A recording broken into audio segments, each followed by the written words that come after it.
মোৰ ছাত্ৰ-ছাত্ৰীসকল, মই আজি তোমালোকৰ চতুৰ্থ শ্ৰেণীৰ পৰিৱেশ পাঠ্যপুথিৰ কাৰণে এখন আৰ্হি প্ৰশ্নকাকত ফাৰ্ষ্ট ফৰ্মেটিভ এছেছমেণ্টৰ কাৰণে প্ৰস্তুত কৰি আনিছোঁ। গতিকে চতুৰ্থ শ্ৰেণীৰ ছাত্ৰ-ছাত্ৰীসকলে ভিডিঅ'টো ভালদৰে মনোযোগ দিবা বুলি আশা কৰি আজি ভিডিঅ' আৰম্ভ কৰিছোঁ।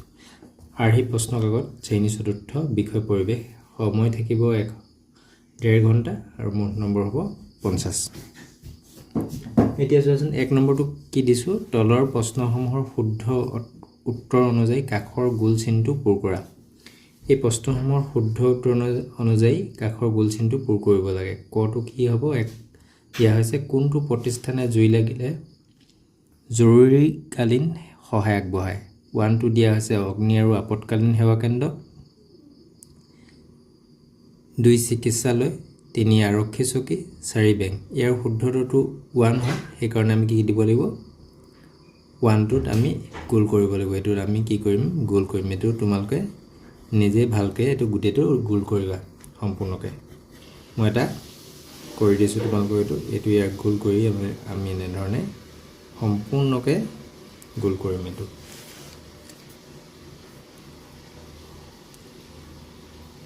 খ, নাৰ্ছ থাকে বিদ্যালয়ত। 1টো বিদ্যালয়ত দিয়া আছে, 2 পুথিভঁৰালত, 3 চিকিৎসালয়ত, 4 আৰক্ষী চকীত। ইয়াৰ শুদ্ধ উত্তৰটো চিকিৎসালয়ত, সেইকাৰণে আমি 3 নম্বৰটোত আমি গোল কৰিব লাগিব। গ, তলৰ কোনগৰাকীয়ে পকীঘৰ সজা, মেৰামতি আদি কাম কৰে। 1টো কি দিছে, দিয়া হৈছে কাঠ মিস্ত্ৰী, 2টো ৰং মিস্ত্ৰী, 3 ৰাজমিস্ত্ৰী, 4 পাইপ মিস্ত্ৰী। আমাৰ পকীঘৰ সজা কাম কোনজনে কৰে, ৰাজমিস্ত্ৰীয়ে কৰে, সেইকাৰণে 3 নম্বৰটো আমি ৰাইট দিছোঁ আৰু শুদ্ধ হ'ব। সেইকাৰণে আমি 3 নম্বৰ ঘৰটোত এইটোত আমি ধুনীয়াকৈ গোল কৰিব লাগিব। ঘ, অসমৰ ৰাজ্যিক বৃক্ষ কি। 1 আহঁত, 2 হুলুং, 3 শাল, 4 চেগুন। ইয়াৰ শুদ্ধটো অসমৰ ৰাজ্যিক বৃক্ষ হুলুং, সেইকাৰণে আমি 2 নম্বৰ যিটো আমাৰ আছে সেইটোত আমি ধুনীয়াকৈ গোল কৰিব লাগিব। 1 নম্বৰ উঙ প্ৰশ্নটো কি দিয়া হৈছে, তলৰ কোনটো মাংসভোজী চৰাইৰ গোট। 1টো দিয়া হৈছে বৰটোকোলা, বগলী, কণামুচুৰি, 2 ভাটৌ, মইনা, ধনেশ পক্ষী। এই দুটাটো নহয়। 3 নম্বৰটো ঘনচিৰিকা, পাৰ, শালিকা, 4 ফেঁচা, হেন, চিলনী, শগুন। এই 4 নম্বৰটো শুদ্ধ, সেইকাৰণে আমি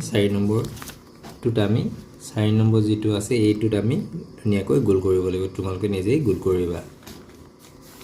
প্ৰথম চাওক, খাদ্য গ্ৰহণৰ ক্ষেত্ৰত তলৰ কোনটো ক্ৰম শুদ্ধ। প্ৰথমটো দিয়া হৈছে 1টো হৰিণ, ঘাঁহ, বাঘ, 2টো ঘাঁহ, হৰিণ, বাঘ, 3 নম্বৰ ঘাঁহ, বাঘ, হৰিণ, 4 নম্বৰ হৰিণ, শহা, শস্য।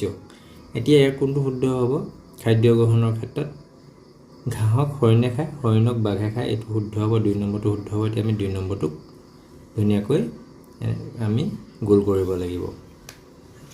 এতিয়া আহিছোঁ 2 নম্বৰ প্ৰশ্নলৈ। 2 নম্বৰ প্ৰশ্ন খালী ঠাই পূৰ কৰিবলৈ দিয়া হৈছে, 8টা প্ৰশ্ন দিয়া হৈছে। কটো উদ্ভিদ হ'ল পৰিৱেশৰ কি, পৰিৱেশৰ জৈৱিক উপাদান। সেইটো আমি খালী ঠাইত কি দিব লাগিব, জৈৱিক উপাদান। এটা জীৱই আনটো জীৱক খায়, কিহৰ ভাৰসাম্য ৰক্ষা কৰে। আমি ইয়াত কি দিম, খালী ঠাইত পৰিৱেশৰ হ'ব, পৰিৱেশৰ ভাৰসাম্য ৰক্ষা কৰে।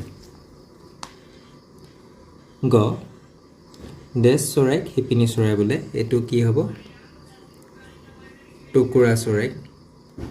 এইটো কি হ'ব, টুকুৰা চৰাই। পাৰ, শালিকা, কপৌ আদি হ'ল, ঘৰটো আছে পাৰ, শালিকা, কপৌ আদি হ'ল কি খোৱা চৰাই, দিয়া আছে খালী ঠাইত আমি কি চৰাই দিব লাগিব, শস্য খোৱা চৰাই। উঙ, কোনো ঠাই পৰ্যবেক্ষণ কৰি মনৰ ধাৰণা মতে অঁকা ছবি হৈছে ঠাইখনৰ আৰ্হি চিত্ৰ। আৰ্হি চিত্ৰ বা স্কেচ বুলিও কয়, আৰ্হি চিত্ৰ বুলি আমি লিখিব লাগিব বা স্কেচ লিখিলেও হ'ব। তাৰপিছত প্ৰথম চাটো কি দিয়া হৈছে, নদ নদী, পাহাৰ পৰ্বত, গছ গছনি আদি কি উপাদান হয়। এইবোৰ হৈছে অজৈৱিক উপাদান নে কি হ'ব। ইয়াত নদ নদী অজৈৱিক নহ'ব ইয়াত আমি কি লিখিব লাগিব এইকেইটা হৈছে প্ৰাকৃতিক উপাদান এইকেইটাক আমি প্ৰাকৃতিকটা প্ৰকৃতিৰ পৰা হোৱা যিবিলাক মানৱ সৃষ্ট নহয় কাৰণ প্ৰাকৃতিক উপাদান হ'ব দ্বিতীয়টো কি দিয়া আছে আইন শৃংখলা বজাই ৰখা প্ৰতিষ্ঠানটো হ'ল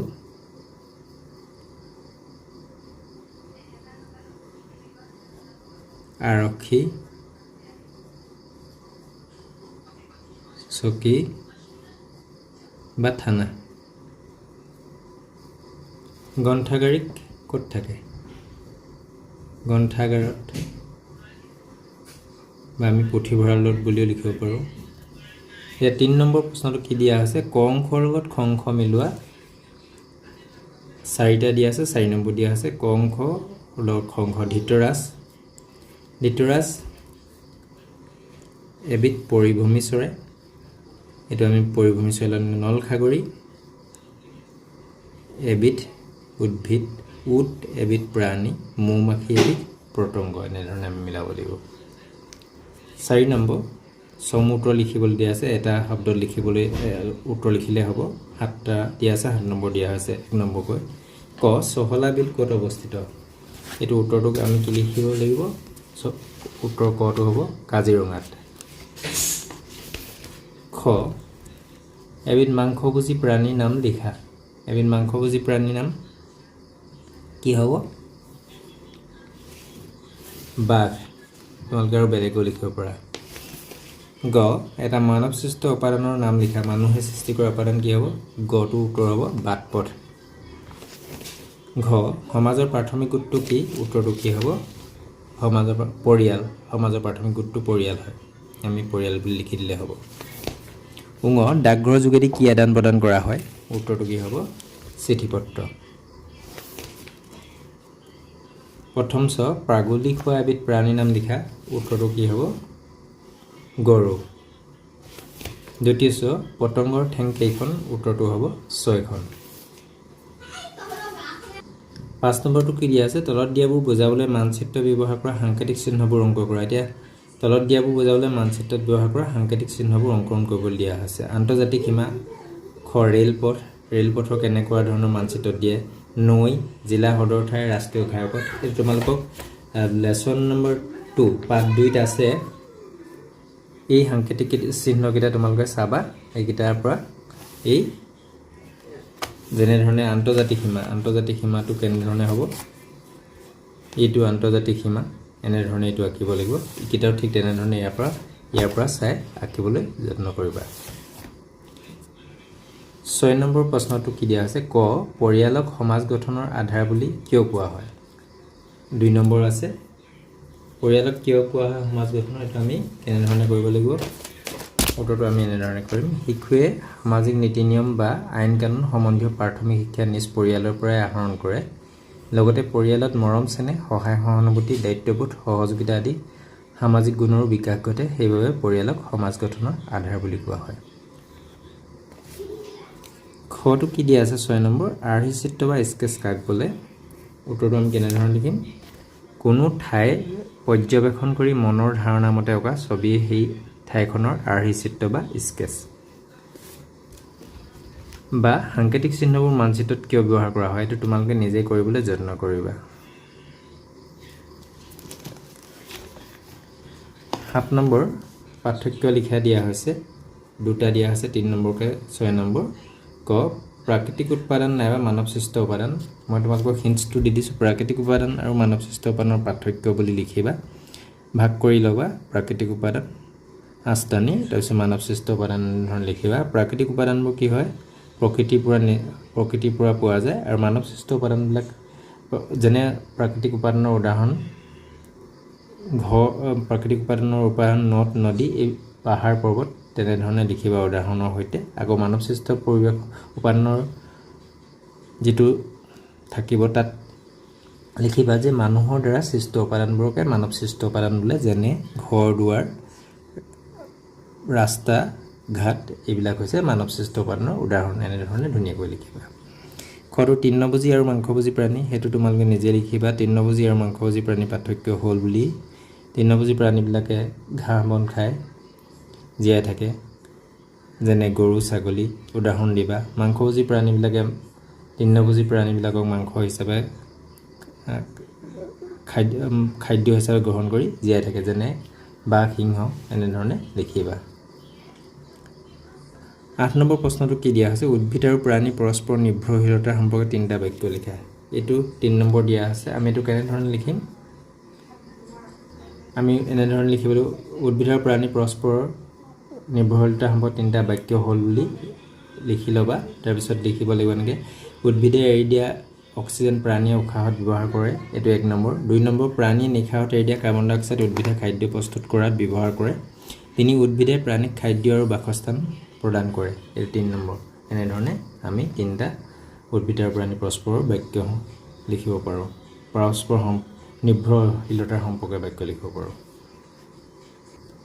9 নম্বৰ এটা প্ৰকল্প দিয়া আছে তুমি দেখা বিভিন্ন চৰাইৰ এখন ফটো এলবাম প্ৰস্তুত কৰা তুমি যি চৰাই দেখিছা সেই চৰাইবিলাক দেখি বিভিন্ন বাতৰি কাকত বা অনন্য তোমালোকে বিভিন্ন শিতানৰ পৰা তোমালোকে এই ফটোবিলাক কাটিবা বা নিজে যদি তোমালোকে মোবাইলতো ফটো মাৰি এইবিলাক প্ৰিন্ট কৰি উলিয়াই এখন এলবাম প্ৰস্তুত কৰিবলৈ ঘৰ ডাঙৰ সহায়ত এখন এলবাম প্ৰস্তুত কৰিবলৈ চেষ্টা কৰিবা এটো প্ৰকল্প দিয়া আছে 7 নম্বৰ দিয়া আছে আৰু এইখনে আছিল আৰ্হি প্ৰশ্নকাকত আজি ভিডিঅ' ইমানটা সামৰিছো পুনৰ অন্য এটা ভিডিঅ'তে লগ পাম ধন্যবাদ